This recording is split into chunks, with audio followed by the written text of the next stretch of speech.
Assalamualaikum students. Today our topic for discussion is excretion. तो आज हम लोगों ने सेकंड मैकेनिज्म ऑफ होम्योस्टेसिस को डिस्कस करना है, that is known as excretion. चूँकि हम लोगों ने बात की थी कि जो स्टेडी इंटरनल स्टेट है इसको मेंटेन किया जाएगा या ऑर्गेनिज्म कोशिश करेगा कि जो अपनी इंटरनल स्टेट है उसको या तो स्टेडी रखा जाए या उसको कांस्टेंट रखा जाए या उसको मेंटेन किया जाए, इसी को हम होम्योस्टेसिस कहते हैं. और मैंने कहा था होम्योस्टेसिस आगे तीन मैकेनिज्म्स चलेंगे, तीन फिनोमेनन चलेंगे, जिसमें से एक हम लोगों ने डिस्कस कर लिया ऑस्मो रेगुलेशन, दूसरे को आज हम डिस्कस करने लगे हैं, दैट इज़ एक्सक्रीशन. अगर हम डेफिनेशन की बात करें तो अगर मैं सिंपल डेफिनेशन लूँ एक्सक्रीशन की, तो आप कह सकते हैं removal of nitrogenous waste from the body. कि नाइट्रोजिनस वेस्ट को अगर ऑर्गेनिज्म बॉडी से रिमूव करवाता है, चूँकि नाइट्रोजिनस वेस्ट टॉक्सिक होते हैं, लाजमी तौर पर ऑर्गेनिज्म को बॉडी से रिमूव करवाना पड़ता है. इवन बॉडी के अंदर स्टोर भी किए जाते हैं, प्लांट्स के अंदर हम देखेंगे, लेकिन बहरहाल removal of metabolic waste from the body that is known as excretion. अब ये जो नाइट्रोजिनस वेस्ट हैं ये क्या हैं, कैसे प्रोड्यूस होते हैं, किन चीज़ों के मेटाबॉलिज्म के नतीजे में प्रोड्यूस होते हैं, कौन कौन से ऑर्गन्स इन्वॉल्व होते हैं, स्ट्रक्चर इन्वॉल्व होती हैं इन नाइट्रोजिनस वेस्ट की फॉर्मेशन की. ये जैसे स्टेप बाय स्टेप हम आगे जाते जाएंगे वैसे हम स्टेप बाय स्टेप इनको डिस्कस करवाते जाएंगे. अगर हम प्रॉपर डेफिनेशन की तरफ चलें जो आपकी बुक के अंदर लिखी हुई है, removal of metabolic waste primarily of nitrogenous nature. कि मेटाबॉलिक वेस्ट को तो रिमूव करेंगे ही करेंगे, लेकिन मेन जो मेटाबॉलिक वेस्ट है इसकी नेचर नाइट्रोजिनस होनी चाहिए, यानी कि इन कंपाउंड्स के अंदर बेसिक नाइट्रोजन मौजूद होनी चाहिए. ये भी इंशाल्लाह आगे जाके मैं डिस्कस करवाऊंगा कि नाइट्रोजन, बेसिक नाइट्रोजन क्या होती है और कौन कौन से ऐसे वेस्ट हैं जिनको हम नाइट्रोजिनस वेस्ट कहते हैं. वह बात याद कर लें, कोई ज़रूरी नहीं है कि नाइट्रोजिनस वेस्ट की रिमूवल को ही हम मेटाबॉलिज्म एक्सक्रीशन का नाम दें. नाइट्रोजिनस वेस्ट की रिमूवल के साथ साथ मेटाबॉलिक वेस्ट की रिमूवल को भी हम एक्सक्रीशन का नाम देते हैं. फॉर एग्जांपल अगर मैं असिमिलेटेड न्यूट्रिएंट्स की बात करूं, असिमिलेशन आप लोगों ने फर्स्ट ईयर में पूरा एक टॉपिक पढ़ा हुआ है, जुज़्वे बदन बनना, जिस्म का हिस्सा बनना. ये हम लोगों ने देखा था थर्ड स्टेप है होलोजोइक न्यूट्रिशन में, कि आपने इंजेक्शन फूड इनटेक की, उसके बाद फूड डाइजेस्ट हो गई, बल्कि थर्ड नहीं फोर्थ स्टेप है. तीसरे स्टेप में फूड एब्जॉर्ब हो जाती है. चौथे स्टेप में जाके जो आपने खाना खाया है, जो एब्जॉर्ब्ड फूड मॉलिक्यूल है, ये आपके सेल के अंदर जाएंगे और सेल के अंदर जाके या तो ये नंबर 1 एनर्जी प्रोड्यूस करवाएंगे, चूँकि बेसिक मकसद आपके खाने का, जो आपने खाना खाया है, कि आप उससे एनर्जी हासिल करें, या फिर नंबर 2 आपकी बॉडी की ग्रोथ में इस्तेमाल किए जाएंगे ये जो फूड मॉलिक्यूल हैं, जो असिमिलेटेड न्यूट्रिएंट्स हैं. चूँकि जितना आप खाना खाते हैं, बेसिक मकसद उस खाने का एनर्जी प्रोड्यूस करना होता है, आपकी बॉडी को एनर्जी मिले ताकि आप अपनी डेली एक्टिविटीज़ परफॉर्म कर सकें. और जो सेकेंडरी मकसद होता है, दूसरा मकसद होता है कि वो जो इजाफी फूड है वो आपकी बॉडी का हिस्सा बने और आपकी बॉडी की ग्रोथ में इस्तेमाल हो. अब चूँकि न्यूट्रिएंट्स 2 किस्म के होते हैं, नंबर 1 हम कह सकते हैं माइक्रो न्यूट्रिएंट्स हैं जो आपको कम मिकदार में चाहिए, और नंबर 2 कैटेगरी बनती है मैक्रो न्यूट्रिएंट्स की. ये एफएससी में तो नहीं लिखा हुआ. तो मैक्रो न्यूट्रिएंट्स ऐसे न्यूट्रिएंट्स होते हैं जो एनिमल को लार्ज क्वांटिटी में चाहिए. फॉर एग्जांपल मैक्रो न्यूट्रिएंट्स की अगर मैं बात करूँ तो नंबर 1 प्रोटीन्स आ जाएंगे, नंबर 2 कार्बोहाइड्रेट्स आ जाएंगे, नंबर 3 लिपिड्स आ जाएंगे. ये 3 एग्जाम्पल बन जाएंगी मैक्रो न्यूट्रिएंट्स की, और ये आपको लार्ज क्वान्टिटी में चाहिए. अब ये जो मैक्रो न्यूट्रिएंट्स आप लोगों ने खाए हैं, इनकी ऑब्वियसली डाइजेशन होगी, डाइजेशन के बाद इसका मेटाबॉलिज्म चलेगा, यानी कि इसकी ब्रेकडाउन होगी, और जब इसका मेटाबॉलिज्म चलेगा इन असिमिलेटेड न्यूट्रिएंट्स का, तो उन मेटाबॉलिज्म के नतीजे में जारी बात है मेटाबॉलिक वेस्ट भी प्रोड्यूस होंगे. क्योंकि जब भी मेटाबॉलिज्म होता है, मेटाबॉलिज्म के नतीजे में लाजमी तौर पर मेटाबॉलिक वेस्ट बनते हैं. फॉर एग्ज़ाम्पल अगर हम कार्बोहाइड्रेट्स और लिपिड्स की बात करें, लिपिड्स का मेटाबॉलिज्म तो आप लोगों ने नहीं पढ़ा हुआ है एफएससी लेवल पे फर्स्ट ईयर पे. कार्बोहाइड्रेट्स का मेटाबॉलिज्म आप लोगों ने पढ़ा हुआ है, हालांकि दोनों के जो मेटाबॉलिक वेस्ट हैं वो कॉमन है.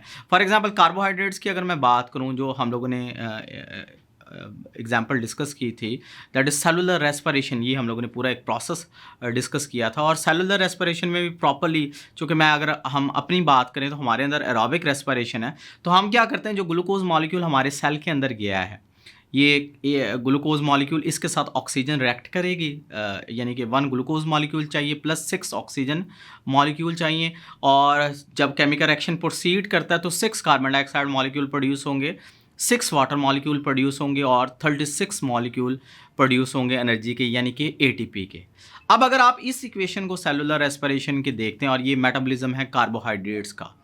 अब अगर आप इस इक्वेशन को देखते हैं तो आप प्रोडक्ट में अगर आप देखते हैं तो आपको एटीपी नज़र आ रहा है, साथ में आपको वाटर मॉलिक्यूल नज़र आ रहे हैं, साथ में आपको कार्बन डाइऑक्साइड नज़र आ रहा है। इसका मतलब ये हुआ, ये जो 36 एटीपी मॉलिक्यूल प्रोड्यूस हुए हैं, ये तो हम लोगों ने खुद प्रोड्यूस किए, हमें एनर्जी चाहिए, और हम लोगों ने जो खाना खाया, खाना हम लोगों ने इसीलिए खाया है कि अल्टीमेटली एटीपी मॉलिक्यूल प्रोड्यूस करवाया जाए। इसका मतलब ये हुआ कि एटीपी वेस्ट नहीं है।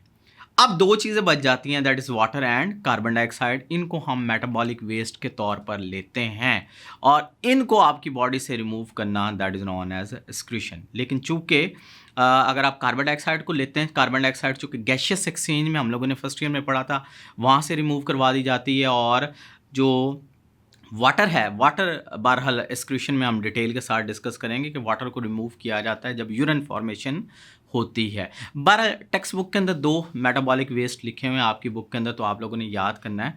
नंबर 1 कार्बन डाइऑक्साइड प्रोड्यूस होगा as a result of metabolism of carbohydrates and lipids, and number 2 water molecule produce होंगे मेटाबॉलिक वेस्ट के तौर पर। साथ में अगर हम थर्ड असिमिलेटेड न्यूट्रिएंट की तरफ आ जाते हैं, जो थर्ड असिमिलेटेड न्यूट्रिएंट है दैट इज़ प्रोटीन्स, या फिर आप साथ में न्यूक्लियो प्रोटीन्स को भी ऐड कर सकते हैं। अब न्यूक्लियो प्रोटीन्स ऐसी प्रोटीन्स हैं जो इनसाइड द न्यूक्लियस पाई जाती हैं, जिसमें मोस्ट कॉमन जो है दैट इज़ हिस्टोन प्रोटीन। आप लोगों ने सुना भी होगा, चूँकि क्रोमोसोम 2 चीज़ों से मिलकर बने होते हैं, डीएनए प्लस प्रोटीन। अब ये जो हिस्टोन प्रोटीन के अलावा भी और प्रोटीन होती है न्यूक्लियस के अंदर, लेकिन बहरहाल चूँकि हमारा टॉपिक नहीं है, जब प्रोटीन और न्यूक्लियो प्रोटीन का मेटाबॉलिज्म चलेगा तो इसके नतीजे में नाइट्रोजीनस वेस्ट, डिफरेंट टाइप्स के नाइट्रोजीनस वेस्ट प्रोड्यूस होंगे। फॉर एग्जांपल अगर मैं बात करूं, अमोनिया है, यूरिया है, यूरिक एसिड है, ये मोस्ट कॉमन नाइट्रोजीनस वेस्ट हैं जो as a result of protein metabolism produce होते हैं, और ये लार्ज क्वांटिटी में प्रोड्यूस होते हैं डिफरेंट एनिमल्स के अंदर। ये भी जब टॉपिक आएगा तो वहाँ पे जाके हम डिस्कस करेंगे कि किन के अंदर ये मेटाबॉलिक वेस्ट प्रोड्यूस होते हैं। अब जब ये नाइट्रोजीनस वेस्ट बॉडी के अंदर प्रोड्यूस होंगे तो सीधी सी बात है, इन नाइट्रोजीनस वेस्ट को आपकी बॉडी के अंदर नहीं रहना चाहिए। ये नाइट्रोजीनस वेस्ट चूँकि इंजूरियस होते हैं, टॉक्सिक होते हैं, लाजमी तौर पर ऑर्गेनिज्म को इन नाइट्रोजीनस वेस्ट को बॉडी से रिमूव करवाना चाहिए।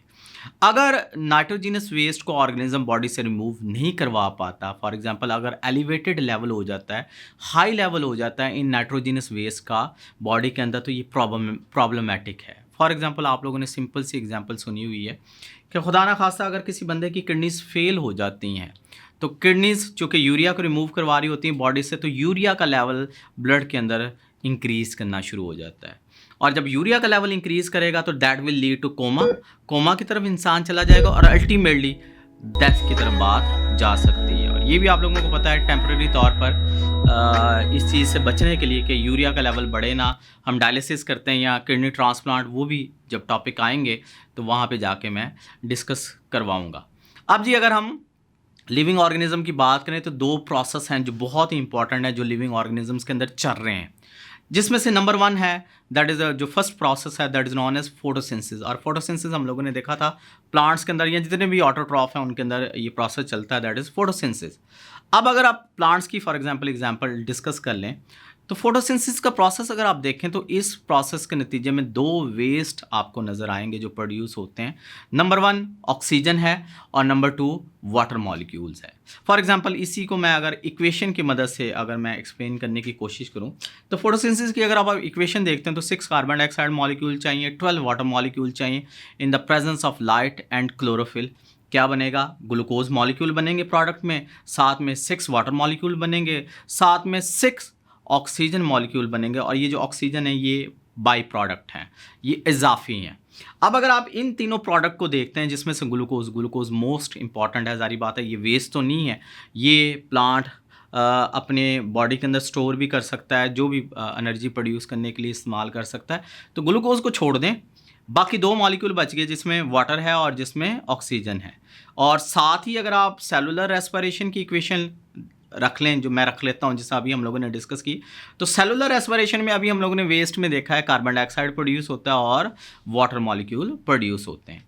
अब दोनों प्रोसेस को अगर आप कंपेयर करें, फोटोसिंथेसिस और सेलुलर रेस्पिरेशन, इनकी इक्वेशन को अगर आप देखें तो दोनों के प्रोडक्ट में एक चीज़ आपको कॉमन नज़र आ रही है, that is water molecule.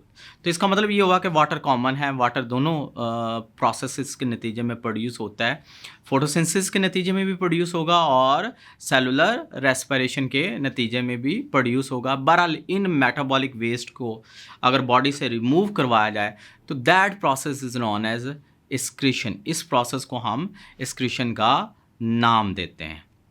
Next अगर हम टॉपिक की बात करें, जो एक्चुअल हमारा टॉपिक है, that is excretion in plants. चूँकि पहला जो हिस्सा होता है आपकी टेक्स्ट बुक का वो प्लांट्स के ऊपर है और दूसरा एनिमल्स के ऊपर है। तो अगर हम एक्सक्रीशन इन प्लांट्स की बात करें तो डेफिनेशन वही रह जाएगी, removal of metabolic waste primarily of nitrogenous nature, कि मेटाबॉलिक वेस्ट को रिमूव करना है, मेनली ये नाइट्रोजिनस नेचर के हों, तो इस प्रोसेस को हम एक्सक्रीशन का नाम देते हैं। अगर आप एनिमल और प्लांट के दरमियान बिगेस्ट डिफरेंस देखते हैं, बड़ा डिफरेंस देखते हैं, तो एनिमल को अगर आप देखते हैं तो एनिमल के अंदर स्पेसिफिक स्ट्रक्चर मौजूद होती हैं। लोअर एनिमल की मैं नहीं बात करता, लेकिन मोस्टली जो हायर एनिमल्स हैं, हायर एनिमल्स के अंदर स्पेसिफिक स्ट्रक्चर्स पाई जाती हैं, स्पेसिफिक ऑर्गन्स पाए जाते हैं, स्पेसिफिक ऑर्गन सिस्टम पाए जाते हैं, और इन सिस्टम का, इन स्ट्रक्चर का, इन ऑर्गन का काम यही होता है कि मेटाबॉलिक वेस्ट को बॉडी से रिमूव किया जाए। फॉर एग्जांपल अगर हम अपनी बात कर लें तो हमारे पास 2 ऑर्गन हैं, जिनमें से नंबर 1 लिवर है और नंबर 2 किडनी है। ये भी इंशाल्लाह आगे टॉपिक में हम डिस्कस करेंगे। जो लिवर है आपका, ये मेटाबॉलिक वेस्ट प्रोड्यूस करता जाएगा और जो मेटाबॉलिक वेस्ट हैं ये ब्लड के ज़रिए किडनी के पास जाएंगे और किडनीज इन मेटाबॉलिक वेस्ट को आपकी बॉडी से रिमूव करवाती जाएंगी। जबकि अगर आप प्लांट्स की तरफ आ जाते हैं तो प्लांट्स के अंदर कोई प्रॉपर स्ट्रक्चर या ऑर्गन मौजूद नहीं होता जो इन मेटाबॉलिक वेस्ट को बॉडी से रिमूव करवाए। एक्सेप्शंस मौजूद हैं, चूँकि अभी आपका इनिशियल लेवल है, लेकिन बात यह है कि प्लांट्स का जो मेन मकसद होता है, प्लांट्स इन मेटाबॉलिक वेस्ट को, इन नाइट्रोजिनस वेस्ट को विद इन बॉडी अकोमुलेट करते हैं, विद इन बॉडी स्टोर करवाते हैं।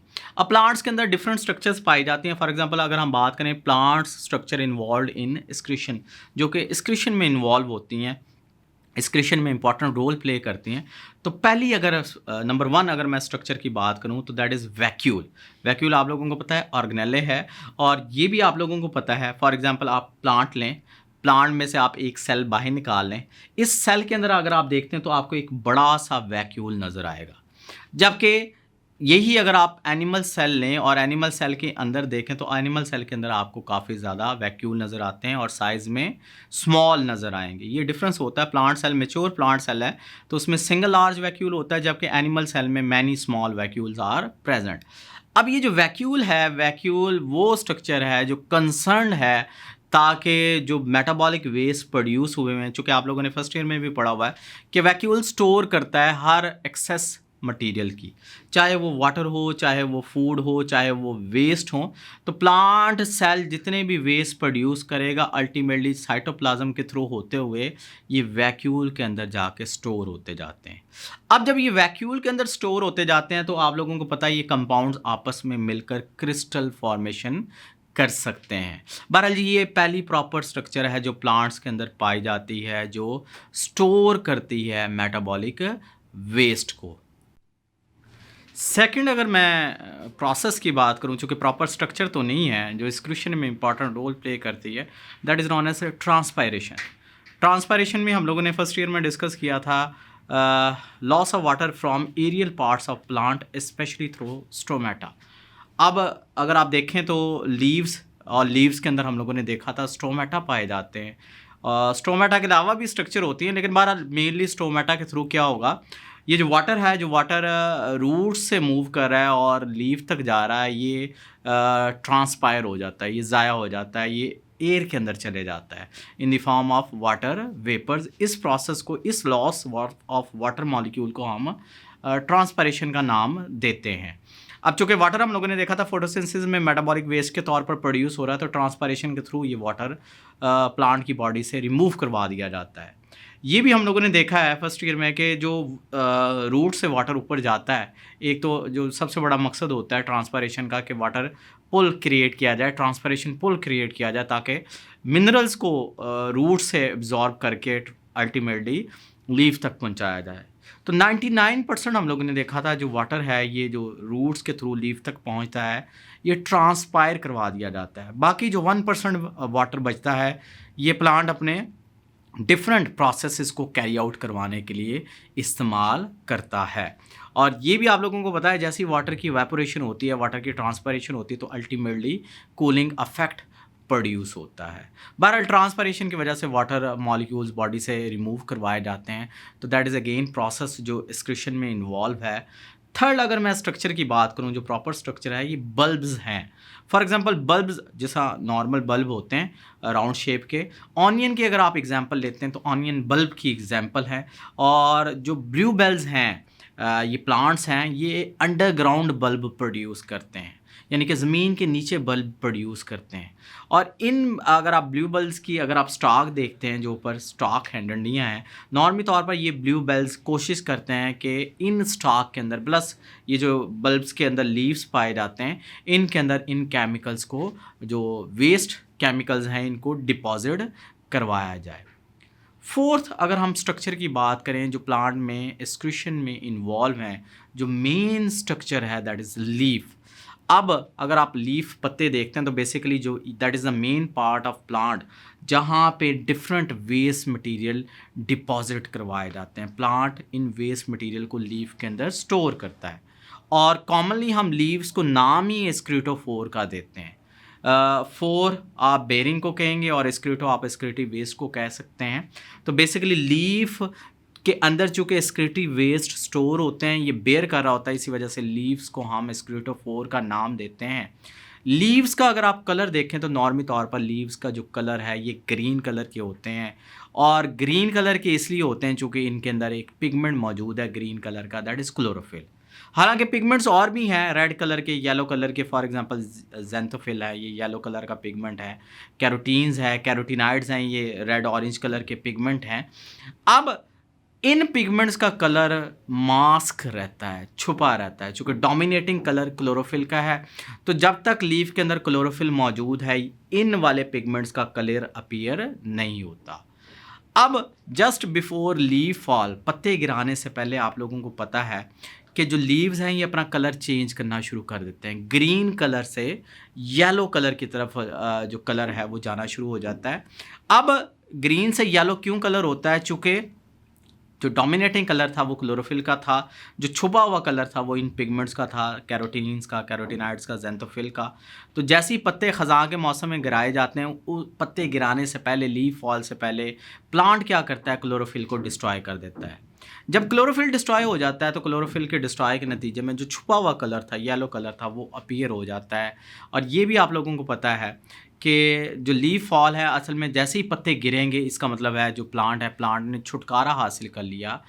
ये जो मेटाबॉलिक वेस्ट थे, जो नाइट्रोजिनस वेस्ट थे, जो हैवी मेटल थे, जो लीफ के अंदर स्टोर थे, उससे ज़ाहिर बात है पत्ते गिर गए तो जो वेस्ट थे वो भी गिर गए।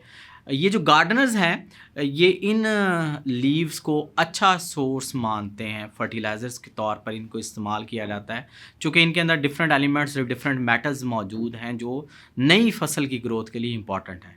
लेकिन एक बात मैं बड़ी इंपॉर्टेंट मैं बता दूं कि पत्ते इसलिए नहीं गिराए जाते हैं प्लांट के छुटकारा हासिल किया जाए वेस्ट मटेरियल से। चूँकि अगर पत्ते जो लीफ फॉल है वो इसीलिए किया जाए कि वेस्ट मटेरियल से छुटकारा हासिल किया जाए, तो लीफ फॉल फिर स्प्रिंग सीज़न में भी होना चाहिए, समर सीज़न में भी होना चाहिए, ख़ज़ां के मौसम में या सर्दियों के मौसम में ही क्यों पत्ते गिराए जाते हैं? बेसिकली जब विंटर सीज़न आता है या जब ऑटम का सीज़न आता है, जब कंडीशन सीवियर हो जाती हैं तो प्लांट्स के लिए फिर अपने नॉर्मल प्रोसेस को कैरी आउट करना डिफ़िकल्ट हो जाता है। मेटाबॉलिज्म को प्लांट स्लो डाउन करवा देता है, इवन आप कह सकते हैं कि प्लांट स्टेट ऑफ डॉर्मेंसी में चला जाता है। इसी वजह से प्लांट अपने लीफ को फॉल कर देता है ताकि अपने मेटाबॉलिज्म को स्लो करवाया जाए और रेस्ट की हालत में जाया जाए, ना कि प्लांट लीफ इसलिए गिराते हैं ताकि मेटाबॉलिक वेस्ट से छुटकारा हासिल किया जाए। फिफ्थ अगर मैं स्ट्रक्चर की बात करूं तो फिफ्थ स्ट्रक्चर जो प्लांट के अंदर एक्सक्रीशन में इन्वॉल्व हैं, रोल प्ले करती हैं, that is old xylem vessel. ये इंशाल्लाह चैप्टर नंबर 16 में सेकेंडरी ग्रोथ वाले टॉपिक में मैं जाके डिटेल से डिस्कस करूंगा। बहरहाल ये जो अगर आप प्लांट लेते हैं, प्लांट की स्टेम लेते हैं, स्टेम का आप क्रॉस सेक्शन लेते हैं, तो आपको सरकमफेरेंस के अलॉन्ग गुलाई के रुख आपको जाइलम वेसल्स मिलेंगी। और जाइलम भी न्यू जाइलम भी होती हैं और ओल्ड जाइलम भी होती हैं। जो पुरानी जाइलम वेसल हैं, जैसा आप कह लें कि पाइप्स हैं और पाइप्स पुराने हैं, इन पुरानी जाइलम वेसल के अंदर प्लांट क्या करता है, जो वेस्ट प्रोड्यूस करता है वो ultimately in old xylem vessel के अंदर स्टोर करवाता है, डिपॉजिट करवाता है। नतीजा क्या होगा, जैसे जैसे ये chemicals in old xylem vessel के अंदर डिपॉजिट होते जाएंगे, ये ओल्ड जाइलम वेसल ब्लॉक होती जाएंगी, बंद होती जाएंगी। और जैसे जैसे ये वेसल्स ब्लॉक होती जाएंगी वैसे वैसे वुड ब्लैक कलर की होती जाएगी। फॉर एग्जांपल अगर हम एक प्लांट की स्पीशीज़ की बात करें, दैट इज़ एबोनाई डायोस्पाइरोस स्पीशीज़ हम इनको कहते हैं। इन प्लांट्स को अगर आप देखते हैं, इनकी वुड को अगर आप काट के देखते हैं स्टेम को, तो आपको बहुत ही ज़्यादा ब्लैक वुड मिलेगी। और सारी जो ब्लैक वुड है वो सेंटर में आपको एग्रीगेटेड फॉर्म में मिलेगी। और ये सेंटर में ब्लैक वुड इसलिए मौजूद है कि यहाँ पे जो ओल्ड जाइलम वेसल्स थे वो सारे के सारे ब्लॉक करवा दिए गए हैं by means of deposition of these particular waste material या वेस्ट कंपाउंड। सिक्स्थ अगर मैं स्ट्रक्चर की बात करूं तो रूट्स हैं। Roots different plants, for example अगर हम कॉनिफर्स की बात करें, कॉनिफर्स कोन प्रोड्यूसिंग प्लांट को कहते हैं, जो कोन प्रोड्यूस करते हैं। जिम्नोस्पर्म्स आप लोगों ने पढ़े हुए हैं, फॉर एग्जांपल पाइनस की एग्जांपल आप लोगों ने फर्स्ट ईयर में डिस्कस की गई है। ये कॉनिफर है। इनमें क्या होता है कि जो रूट्स हैं वो केमिकल्स रिलीज़ करती हैं सॉइल के अंदर। और केमिकल्स रिलीज़ करवाने का मकसद बेसिकली ये होता है, चूँकि कंपिटिटिंग प्लांट्स होते हैं, कंपेटिटर्स होते हैं, कि केमिकल जैसे ही सॉइल के अंदर रिलीज़ किए जाएंगे तो जो सॉइल है वो फेवरेबल आप कह सकते हैं या नॉन सूटेबल आप कह सकते हैं कि सूटेबल नहीं रहती कि यहाँ पे नया प्लांट ग्रो करे। प्लस दूसरा जो सबसे बड़ा फ़ायदा ये होता है इन केमिकल्स को रिलीज़ करवाने का कि इंसेक्ट अटैक के, जो रूट्स के ऊपर इंसेक्ट का अटैक होना है उसके चांसेस कम हो जाते हैं। अब ये डिफरेंट स्ट्रक्चर्स थी जो प्लांट्स के अंदर इन्वॉल्व हैं एक्सक्रीशन के प्रोसेस में या एक्सक्रीटिव वेस्ट को स्टोर करने के हवाले से। अल्लाह हाफिज़। कल इंशाल्लाह हम नेक्स्ट टॉपिक को डिस्कस करें।